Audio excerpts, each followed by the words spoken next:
Assalamualaikum warahmatullahi wabarakatuh. Alhamdulillah, wassalatu wassalamu ala rasulillah wa ala alihi wa sahbihi wa man tabi'ahu wa nasrahu wa wala, la hawla wa la quwwata illa billah, amma ba'du. Pemirsa yang dirahmati oleh Allah subhanahu wa ta'ala, alhamdulillah kita telah masuki hari yang ketiga di bulan suci Ramadan. Luar biasa nikmatnya, kesyukuran kita kepada Allah subhanahu wa ta'ala. Apakah sudah merasakan nikmatnya Ramadan tahun ini? Ramadan tahun ini kita berada di tengah situasi yang tidak mudah, ya, bagi banyak orang, bukan hanya bagi yang menderita penyakit, tapi justru dampak yang paling besar dirasakan oleh jutaan rakyat negeri ini, juga bahkan seluruh dunia merasakan dampaknya, pedihnya, kesulitannya, ya, dampak krisis ekonomi, sosial, dan lain sebagainya. Bahkan mungkin juga mengalami krisis keamanan. Padahal keamanan itu merupakan salah satu unsur yang paling penting, termasuk keamanan dalam pangan. Maka Allah subhanahu wa ta'ala menyatakan, فَلْيَعْبُدُوا رَبَّ هَذَا الْبَيْتِ الَّذِي أَطْعَمَهُمْ مِنْ جُوعٍ وَآمَنَهُمْ مِنْ خَوْفٍ. Aman dari rasa lapar dan aman dari rasa takut, ya. Mudah-mudahan Allah subhanahu wa ta'ala melindungi kita dari ketakutan-ketakutan yang berujung kepada krisis. Na'udzubillah min zalik. Amin ya rabbal alamin. Ramadan tahun ini memberikan kesan yang istimewa. Tidak ada hingar-bingar, tidak ada hura-hura, ya, tidak ada festivalisasi yang berlebihan.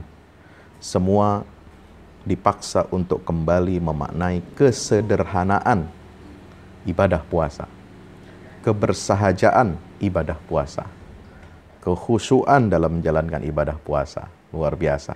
Dan kita fokus kembali, fokus kembali untuk mendidik dan menanamkan keimanan di tengah-tengah keluarga kita. Karena kita lebih banyak berada di tengah-tengah keluarga kita. Alhamdulillah. Pemirsa yang dirahmati Allah subhanahu wa ta'ala, materi kita yang ketiga, ya, yang hari ini kita kaji dalam Living Quran in Ramadan, ya, berjudul Ma'rifat dan Mahabbah kepada Rasulullah Sallallahu Alaihi Wasallam. Ya, ini adalah perwujudan dari iman kepada Rasul. Setelah kemarin, ya, kita telah menyaksikan video tentang iman kepada Allah yang saya berikan judul dengan ma'rifat atau mahabbah kepada Allah subhanahu wa ta'ala sebagai Rabb, sebagai Tuhan kita. Maka kali ini kita harus mengkaji iman kepada Rasul, para Rasul tepatnya. Dan lebih spesifik lagi, bagaimana kita bukan hanya percaya, mengimani Rasul, tetapi juga berangkat dari ma'rifat yang benar dan memiliki kecintaan kepada para Rasul, wabil khusus terutama kepada Nabi kita Muhammad SAW sebagai utusan akhir zaman. Allah berfirman dalam surah Ali Imran ayat 144. Apa bunyi firman Allah? Surah Ali Imran 144 ini, A'udzubillahi minasyaitonirrajim. Wa ma Muhammadun illa rasulun qad khalat min qablihi ar-rusul afa imma ta'aw qutila qalabtum ala a'qabikum wa man yanqalib ala aqibaihi falan yadurrullaha syai'a wa sayajzillahu syakirin. Subhanallah. Dan Muhammad, kata Allah, hanyalah seorang rasul. Sebelumnya telah berlalu beberapa rasul atau telah wafat, meninggal dunia. Ya, karena khalat min qablihir rusul berarti telah berlalu, karena waktu ini tidak bisa diputar mundur, ya, tidak bisa kembali lagi ke belakang. Waktu ini terus berjalan ke depan. Maka bahasa Allah, bahasa Al-Quran mengatakan telah berlalu. Artinya apa? Telah lewat. Ya, banyak fase-fase kehidupan ini, dunia ini senantiasa Allah subhanahu wa ta'ala kirim atau mengutus para rasul wa likulli qaumin had. Bagaimana tegaskan Allah dalam Al-Quran, setiap kaum Allah utus bagi mereka petunjuk, bahkan tidak tanggung-tanggung. Kalau saudara baca surah Yasin misalnya, dalam satu kaum ashabul qaryah itu Allah mengutus ya 2 orang rasul, lalu ditambah dikuatkan lagi dengan tiga orang nabi. Ya, tidak cukup mereka berdakwah meyakinkan, ya banyak yang membangkang.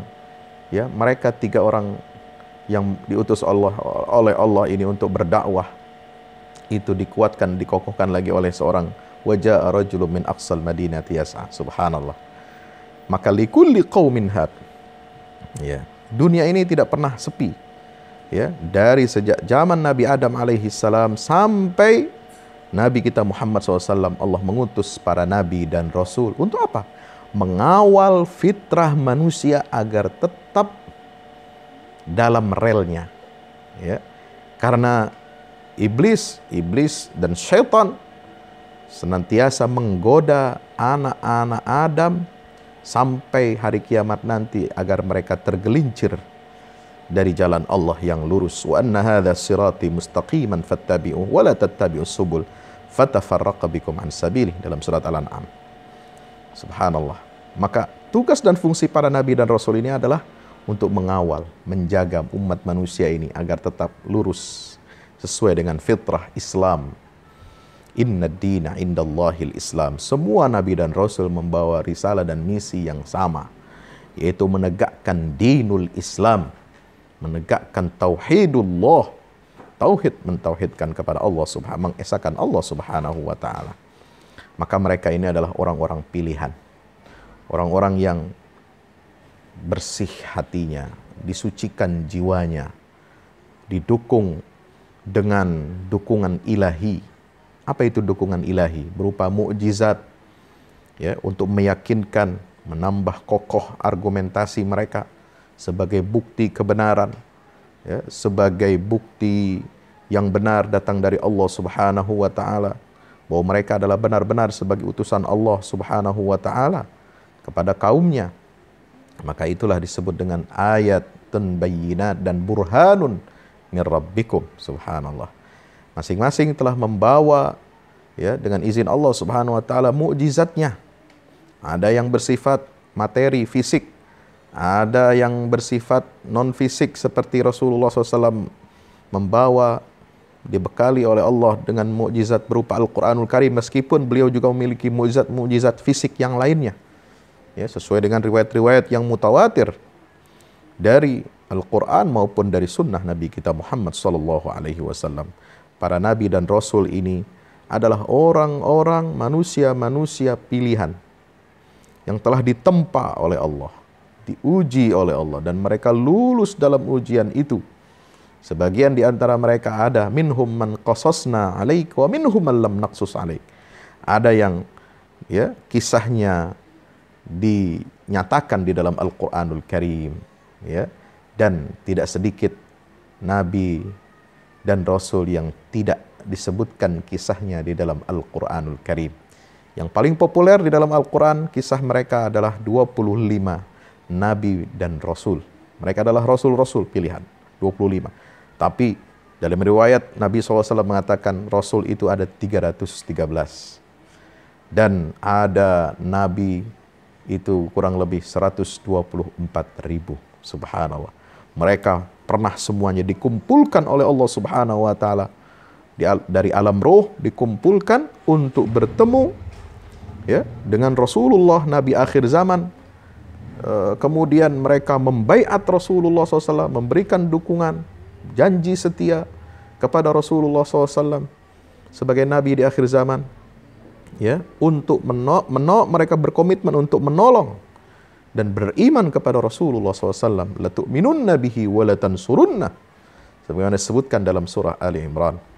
Ya, wa idh akhadallahu mitsaqan nabiyyin lama ataitukum min kitabin wa hikmah thumma ja'akum rasulun musaddiqun lima ma'akum la tu'minunna bihi wa la tansurunna qala aqrartum wa akhadhtum ala dhalikum isri qalu aqrarna qala fashhadu wa ana ma'akum minasyahidin. Kapan itu terjadi? Ketika Nabi diberangkatkan dalam peristiwa Isra dan Mi'raj ya, dari Makkah, dari Masjidil Haram ke Masjidil Aqsa. Di Masjidil Aqsa, Nabi SAW dipertemukan dengan para nabi dan rasul itu. 124.000 nabi, 313 rasul, semuanya bermakmum di belakang Rasulullah Sallallahu Alaihi Wasallam sebelum beliau berangkat bersama Jibril menuju Sidratil Muntaha, menerima kewajiban sholat 5 waktu. Pemirsa yang dirahmati Allah, betapa tidak kita harus beriman kepada rasul-rasul ini, dan terutama kepada baginda Rasulullah Muhammad SAW, dan betapa kita harus mengenal, ya, mengerti, mengenal secara baik, dan harus mencintai mereka. Kenapa? Karena mereka, para nabi dan rasul ini adalah sebagai perantara, ya, sebagai alat media kita mengenal Allah Subhanahu wa taala.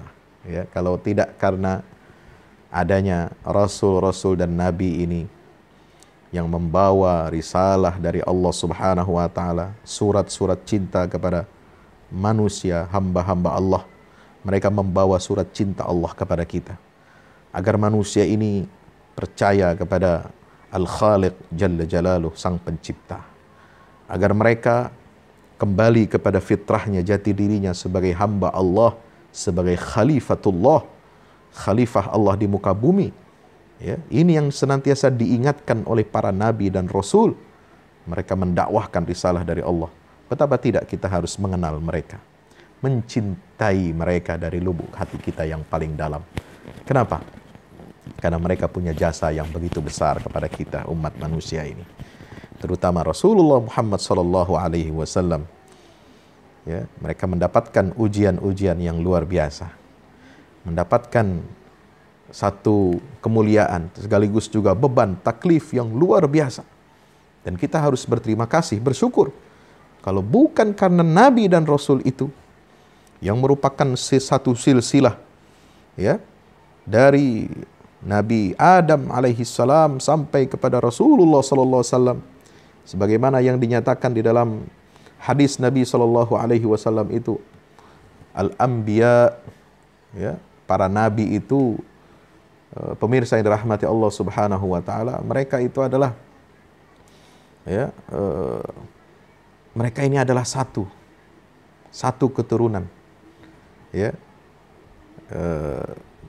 dari ibu yang berbeda-beda. Maksudnya bagaimana? Abna li'illatin syatta dinuhum wahid. Para nabi itu adalah, ya, berasal dari satu agama, satu pohon, ya, tetapi berbeda ibunya yang melahirkan. Maksudnya apa? Ini kiasan bahwa mereka, agama mereka itu satu, yaitu al-Islam, wa huwal istislam, wa islamul wajhi lillahi ta'ala. Ya, mereka itu misinya satu, yaitu membawa, mengantarkan Islam ini, mengenalkan Islam ini, menjaga kemurnian agama Allah, Islam ini, agar diterapkan oleh manusia di muka bumi ini, agar manusia menjauhi sistem taghut dan sistem iblis, sistem-sistem jahiliyah yang telah merusak dunia ini, muka bumi ini, dan menggantinya dengan sistem dari Allah Subhanahu wa taala. Itulah perjuangan mereka. Ya, subhanallah. Pemirsa yang dirahmati Allah Subhanahu wa taala. Maka itu di dalam ayat ini Allah Subhanahu wa taala mengatakan, "Wa ma Muhammadun illa rasulun qad khalat min qablihi rusul."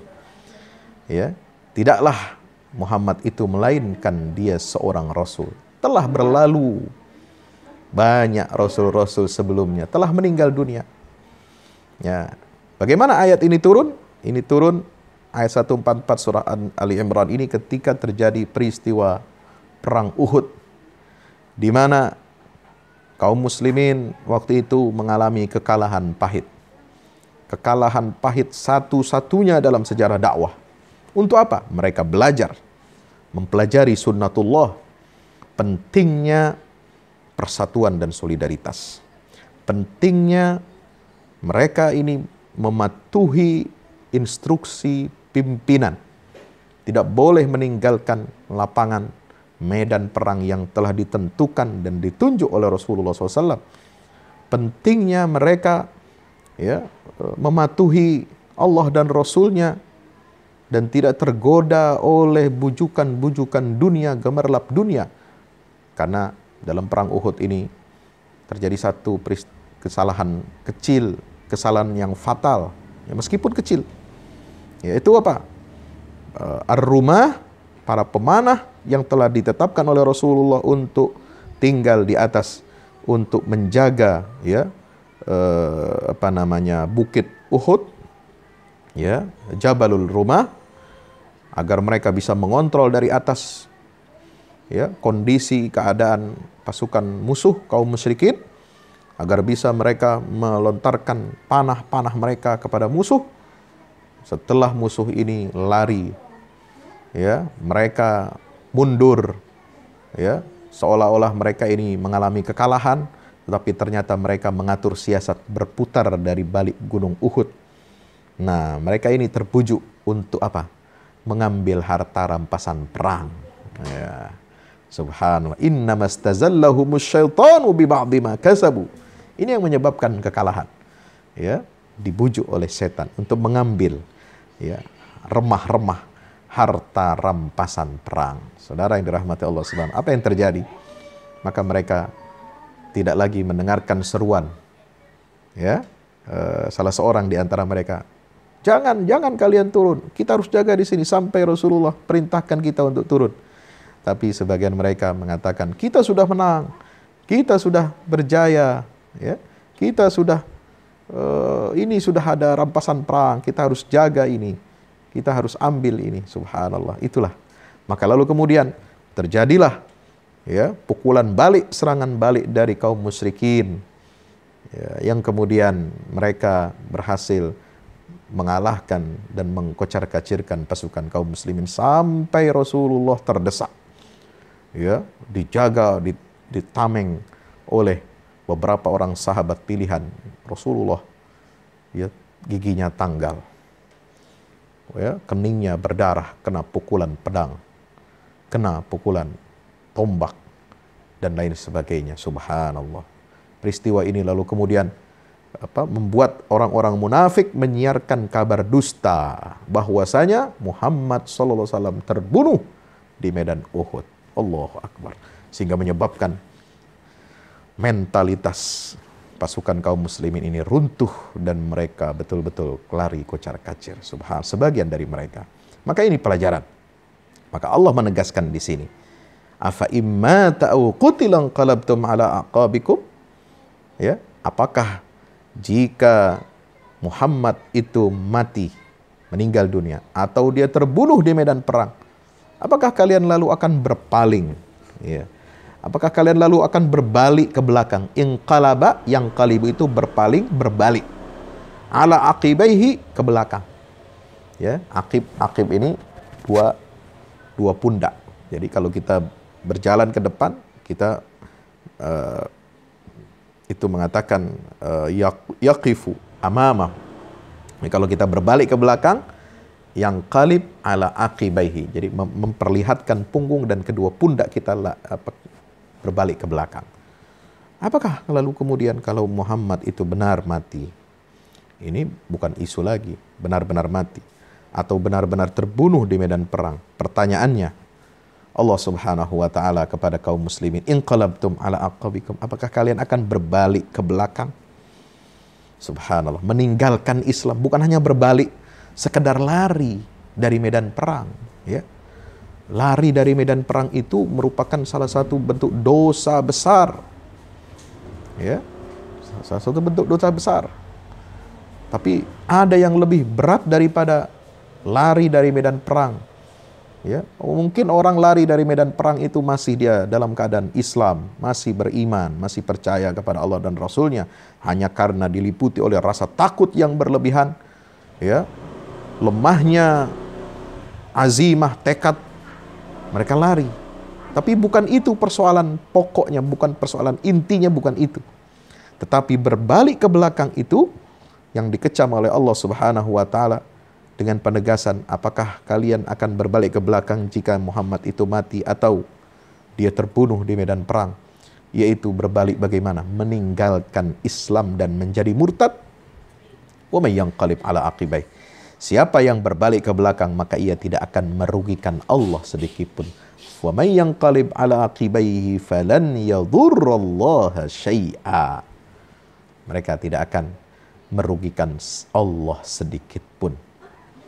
Ya, tetapi orang yang seperti inilah yang murtad dari agamanya, yang keluar meninggalkan Islam hanya karena imannya lemah, ya, hanya karena mentalitasnya rusak, dialah yang akan rugi dan celaka karena kembali kepada kesesatan. Setelah Allah memberikan hidayah petunjuk kepada dirinya, setelah Allah berikan nikmat diutusnya Rasul ke tengah-tengah mereka, membawa petunjuk, membawa hidayah, nikmat yang mengantarkan mereka untuk selamat di dunia dan akhirat. Mengapa? Hanya karena persoalan kecil menyebabkan mereka ini murtad dari agama Islam. Meninggalkan Islam, meninggalkan hidayah, menuju kesesatan. Wal iyazubillah. Wa sayajzillahu syakirin. Dan Allah akan memberikan balasan, memberikan pahala kepada orang-orang yang bersyukur. Lihat bahasa Al-Quran. Balasan bagi orang yang bersyukur. Mengapa? Siapa yang bersyukur atas nikmat Allah? Yaitu mereka yang tetap mempertahankan imannya dan melaksanakan tugasnya dengan baik dalam situasi yang terancam sekalipun. Pemirsa, hadirin yang dirahmati oleh Allah Subhanahu wa Ta'ala, para pemirsa ya, channel Ustadz Fahmi Salim official yang dirahmati Allah Subhanahu wa Ta'ala, ma'rifat kepada sang Nabi merupakan satu hal yang harus kita tanamkan ke dalam diri kita, ke dalam jiwa keluarga kita, anak-anak kita, masyarakat kita, karena ini pondasi. Iman kepada Allah tidak bisa kita sampai, tidak akan kita sampai ke sana, ke level, ke stasiun iman kepada Allah kalau kita tidak beriman kepada Rasul Sallallahu Alaihi Wasallam. Dan juga termasuk otomatis dalam ajaran Islam, ya, beriman kepada Rasulullah Muhammad SAW, otomatis itu adalah beriman kepada seluruh nabi-nabi dan rasul sebelumnya. Meskipun secara global, secara ijmali, ya, di dalam Al-Quran Allah mengatakan bagaimana? Amanar rasulu bima unzila ilaihi min rabbihi wal mu'minun kullun amana billahi. Dalam surat Al-Baqarah. Ya, di lembar terakhir, halaman terakhir. Kullun amana billahi wa malaikati wa kutubihi wa rusulih la nufarriqu baina ahadim min rusulih. Ya. Allah memerintahkan kita, mengajarkan kita agar kita tidak memilah-milah dan membeda-bedakan para nabi dan rasul. Sama mereka. Keimanan kita kepada Rasulullah Muhammad SAW, Nabi akhir zaman, sama dengan keimanan kita otomatis kepada nabi-nabi dan rasul sebelumnya. Kenapa? Karena kisah mereka, perjuangan mereka, ya, kewajiban kita untuk beriman kepada risalah yang mereka bawa sama dengan kewajiban kita beriman kepada risalah yang dibawa oleh Nabi kita Muhammad Sallallahu Alaihi Wasallam. Ya. Nah, saudara yang dirahmati Allah Subhanahu wa Ta'ala, maka itu kita harus mengenal para rasul ini, makrifat yang benar, sekaligus cinta kepada para nabi dan rasul. Ya, ada satu ungkapan yang sangat luar biasa yang pernah diucapkan oleh mantan musuh Islam. Kenapa saya menyebutnya mantan musuh Islam? Ya, karena beliau akhirnya setelah Fathu Makkah, ya, dia masuk Islam. Wahasuna islamuhu, dan Islamnya baik. Banyak mengalami peperangan, telah diuji oleh Khalifah Abu Bakar Siddiq, telah diuji oleh Umar Ibn Khattab, ya, ikut dalam peperangan-peperangan besar, melawan orang-orang murtad, melawan orang-orang yang menolak membayar zakat, ya, sampai ikut dalam ekspedisi Futuhat Islamiyah, membebaskan Irak, membebaskan Persia, ya, membebaskan negeri Syam, membebaskan Baitul Maqdis. Salah seorang di antaranya adalah, ya, yang dahulunya adalah musuh Islam yang paling keras, seperti halnya Abu Lahab dan Abu Jahal, yaitu Abu Sufyan ibn Harb.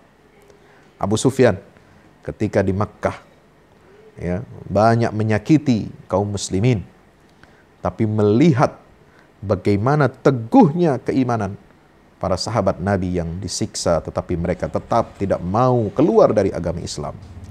Dan begitu mencintai Rasulullah Muhammad SAW, sampai dia berkata begini, ma ra'aitu ahadan yuhibbu ahadan ka hubbi ashabi Muhammadin Muhammada. Aku belum pernah melihat seseorang mencintai seseorang ya, seperti cintanya sahabat-sahabat Muhammad kepada Muhammad sallallahu alaihi wasallam. Allahu Akbar. Begitu cintanya para sahabat Nabi ini. Kenapa? Begitu cinta mereka kepada Rasulullah karena mereka sadar mereka dulunya adalah orang-orang yang tersesat, menyembah berhala, menyembah perbudakan manusia, menyembah harta, tahta wanita, menyembah kemusyrikan, kesesatan, bergelimang dalam banyak hal-hal yang mungkar. Tapi mereka kemudian diselamatkan ya, melalui apa? Melalui tangan Rasulullah SAW yang membimbing mereka, mengenalkan mereka kepada jalan Allah, jalan yang paling nikmat. Wa anna hadza sirati mustaqiman fattabi'u. Inilah jalanku yang lurus, ya, yang akan mengantarkan kamu semua kepada Allah. Kemarin kita sudah mengenal makna ma'rifat dan mahabbah kepada Allah. Yang mengenalkan kita ma'rifat dan mahabbah kepada Allah siapa? Rasulullah Muhammad sallallahu alaihi wasallam. Dan setiap kaum mereka dikenalkan juga kepada makrifat ke Allah dan mahabbah kepada Allah, yaitu rasul-rasul di kalangan mereka sendiri. Ya, oleh sebab itu mereka betul-betul menghargai, betul-betul menjiwai ya bagaimana mereka ini dapat selamat dari neraka ya. Wa kuntum ala syafa hufratin minan nari fa anqadhakum minha. Ya, kalian sudah benar-benar berada di jurang neraka. Ya, sebagaimana ditegaskan oleh Allah di dalam surah Ali Imran ayat 103. Ya, wa kuntum ala syafa hufratin minan nari fa anqadhakum minha. Lalu Allah selamatkan kalian dari jurang api neraka itu. Hampir masuk kalian. Diselamatkan. Kenapa? Melalui dakwahnya Rasulullah Muhammad SAW. Sehingga mereka menganggap Rasulullah itu lebih dari segala-galanya. Rasulullah lebih dari segala-galanya. Karena menyelamatkan mereka ini dari lembah kemusyrikan, dari kenistaan sistem jahiliyah, dari penghambaan kepada tagut, kepada sistem jahiliyah yang merusak akal fikiran, merusak kalbu, merusak alam semesta ini, yang dampaknya kita rasakan sampai sekarang. Subhanallah. Ya, mereka menyatakan ini penuh dengan kesyukuran. Mereka bisa selamat dari hal-hal yang negatif yang menghancurkan itu. Maka itu mereka mencintai Rasulullah SAW tidak ada bandingannya. Dan mereka membela Rasulullah, membela Nabi SAW. Ya, kenapa? Karena mereka merasa dibela oleh Rasulullah SAW. Ya, mereka mencintai Rasulullah karena mereka merasa dicintai oleh Rasulullah SAW. Bagaimana sifat Rasulullah itu? Bil mu'minina ra'ufur rahim. Nah, dalam akhir surat At-Taubah, ayat terakhir, laqad ja'akum rasulun min anfusikum azizun 'alaihi ma anittum harisun 'alaikum bil mu'minina ra'ufur rahim. Rasulullah itu sangat peduli kepada umatnya, orang beriman. Harisun 'alaikum. Ya, Rasulullah itu sangat ingin kita ini beriman, kita ini mengenal Allah, kita ini percaya kepada Allah, kita ini mencintai Allah. Itulah ya ambisi ataupun cita-cita yang tertinggi dari Nabi Muhammad SAW, agar manusia ini semua beriman, merasakan nikmatnya ubudiyah kepada Allah, merasakan nikmatnya dekat kepada Allah Subhanahu wa ta'ala, merasakan nikmatnya hidup di atas jalan Allah, Siratillahil azizil hamid. Ya. Maka qul hadhihi sabili ad'u ila Allah ala basiratin ana wa man ittaba'ani. Kecintaan kita kepada Rasulullah SAW harus diwujudkan dengan bagaimana? Dengan mengikuti sunnahnya. Karena dengan mengikuti sunnah Rasul SAW, kita akan sampai kepada siratillah, kepada jalannya Allah, kepada siratal mustaqim. Ya. Maka para sahabat itu betul-betul sangat memperhatikan aspek kecintaan kepada Nabi Muhammad SAW dengan cara apa? Mengikuti, meneladani seluruh kehidupan, aspek kehidupan yang dijalani oleh baginda Rasulullah Muhammad SAW. Mulai dari apa? Tata cara berpakaiannya, ya, cara bersih badannya, taharahnya, wudhunya, cara ibadahnya, sholatnya, sallu kama ra'aitumuni usolli. Mereka ini betul-betul betul-betul sangat jatuh cinta kepada Rasulullah SAW, meniru semua apa yang dilakukan oleh baginda Rasulullah SAW.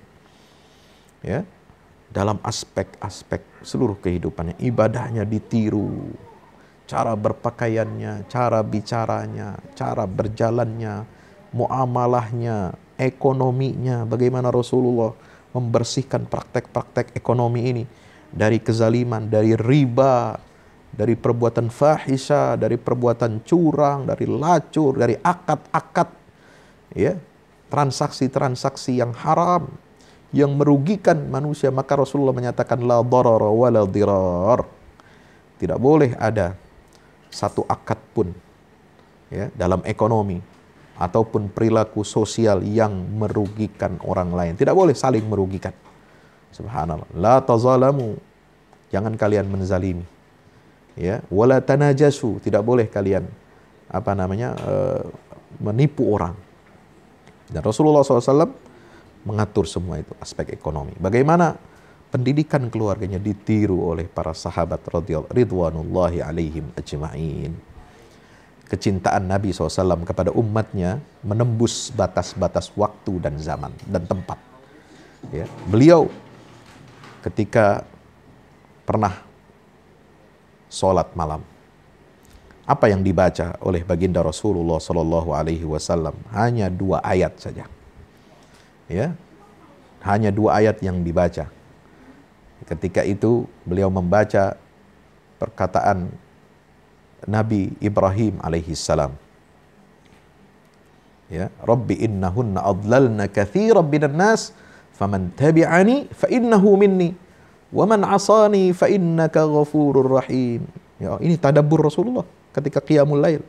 Ya Allah, iblis-iblis, setan-setan itu telah menyebabkan manusia banyak tersesat.